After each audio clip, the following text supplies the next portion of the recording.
Growth factor concentrate treatment అనేది PRP next generation treatment. So ఇది introduce చేసినప్పటి నుంచి కూడా మనం ట్రీట్మెంట్స్ ఇవ్వడం జరుగుతోంది. సో 100 ఆఫ్ పీపుల్ తీసుకున్నారు దీన్ని. గుడ్ రిజల్ట్స్ అయితే మేము చూసాము. పీపుల్ సాటిస్ఫై అయ్యి హెయిర్ లాస్ ఆగింది, తర్వాత గ్రోత్ వచ్చిన వాళ్ళు ఉన్నారు, మంచి మెయింటెనెన్స్ చేస్తున్న వాళ్ళు ఉన్నారు. సో రిజల్ట్స్ కూడా బాగానే సాటిస్ఫాక్టరీగానే ఉన్నాయి. మేల్స్ ఫీమేల్స్ ఇద్దరిలో కూడా హెయిర్ లాస్ అనేది డిఫరెంట్ రీజన్స్ వల్ల వస్తుంటుంది. మేల్ ప్యాటర్న్ హెయిర్ లాస్ ప్రోగ్రెసివ్గా వెళ్తూ ఉంటుంది. ఏదైతే వాళ్ళ పేరెంట్రల్స్కి, వాళ్ళ గ్రాండ్ పేరెంట్స్కి ఎవరికైతే ఏ ప్యాటర్న్ అయితే ఉందో అది వీళ్ళకి వచ్చి తీరుతుంది ఏదో ఒక స్టేజ్లో.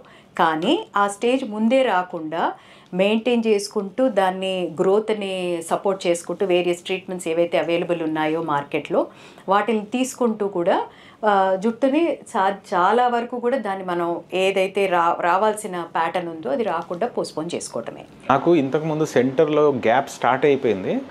కరెక్ట్ టైంలో నేను ట్రీట్మెంట్ స్టార్ట్ చేశాను, చెప్పిన ప్రికాషన్స్ తీసుకున్నాను, పోస్ట్ కేర్ తీసుకున్నాను, అండ్ గ్యాప్స్ చాలా తగ్గిపోయాయి.